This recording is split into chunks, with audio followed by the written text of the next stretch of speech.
Next అండి, EC voter list tamper చేసిందా, NDA విజయానికి కుట్ర చేసిందా? ఇది చాలా సెన్సేషన్ అవుతుంది సార్. రాహుల్ గాంధీ గారు ఈ రోజున పవర్ పాయింట్ ప్రజెంటేషన్ ఇచ్చారు. దొంగ ఓట్లు కానీ అక్రమంగా కొన్ని లక్షల ఓట్లు చేర్పించారంట ఎన్నికలకు ముందు.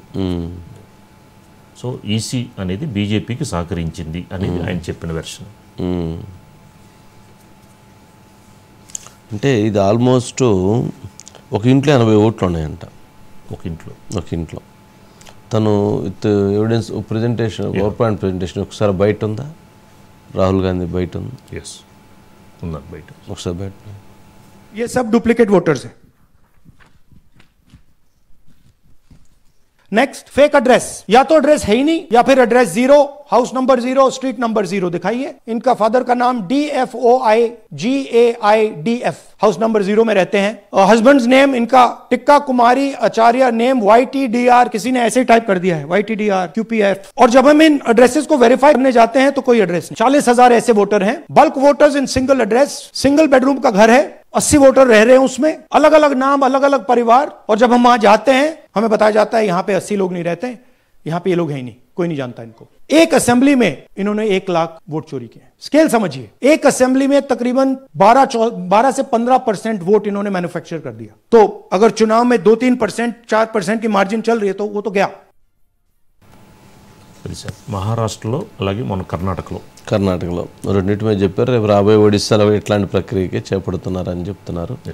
శిరీష్ వస్తున్నారని బీహార్లో దగ్గర 65 లక్షల ఓట్లని ఆల్రెడీ తొలగించారంటండి బీహార్లో.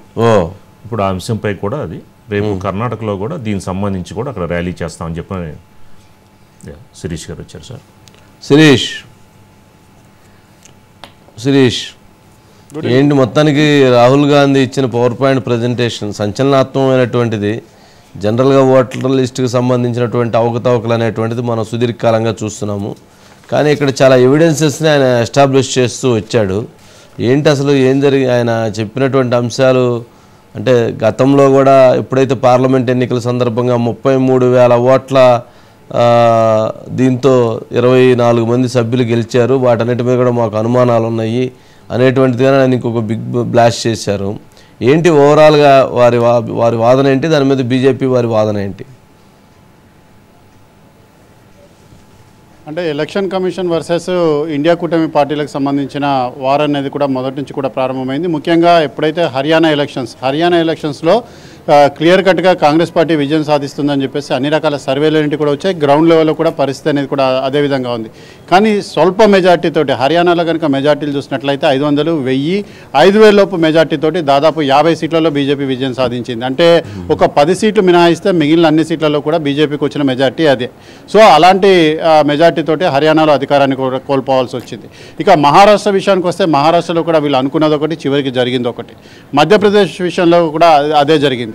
సో ఇక్కడ బీజేపీ అనేది ఒక ఎలక్షన్ స్ట్రాటజీ తోటి వెళ్తోంది. ఆ ఎలక్షన్ స్ట్రాటజీలో భాగంగా ఇలాంటి టాక్టిక్స్ అనేవి కూడా బీజేపీ అవలంబిస్తుంది అనేది కూడా రాహుల్ గాంధీ ఆరోపణ. అంటే అసెంబ్లీ ఎన్నికలు జరిగే నాటికి, లోక్సభ ఎన్నికలు జరిగే నాటికి ఓటర్ల జాబితాలో చాలా మార్పులన్నిటి కూడా వస్తున్నాయి. అంటే మొత్తం 5 సంవత్సరాల్లో నమోదు కాని ఓటర్లు కేవలం ఈ మధ్యకాలంలోనే నమోదు కావడం అనేది కూడా జరుగుతుంది. అంటే సాధారణంగా ఒక ఎలక్షన్స్ కంటే ముందు కేంద్ర ఎన్నికల సంఘం ఓటర్ల జాబితాకు సంబంధించిన సవరణలను ప్రతిపాదిస్తుంది. అంటే కొత్తగా ఓటర్లు చేరాల్సిన వాళ్ళు, అదేవిధంగా డిలీషన్స్, చనిపోయిన వాళ్ళు, వీటన్నింటినీ కూడా తొలగించాలి. అవి ఎప్పుడు కూడా 5-10% లేదంటే 1 లక్ష లోపు కానీ లేకపోతే 10 లక్షల లోపు ఉండేవి. కానీ 1 కోటి మంది పైగా ఒక్కసారిగా నమోదు కావడం అనేది అనేక అనుమానాలకు కూడా తావిస్తోందని చెప్పేసి కూడా చెప్తున్నారు. సాధారణంగా చూసినట్లయితే ఇప్పుడు హర్యానా ఎలక్షన్స్ జరిగింది. హర్యానా ఎలక్షన్స్ జరిగినప్పుడు అక్కడికి సంబంధించిన ఓటర్ల జాబితాలో ఢిల్లీలో ఎవరైతే ఉన్నారో వాళ్ళందరినీ కూడా అక్కడ యాడ్ చేశారు.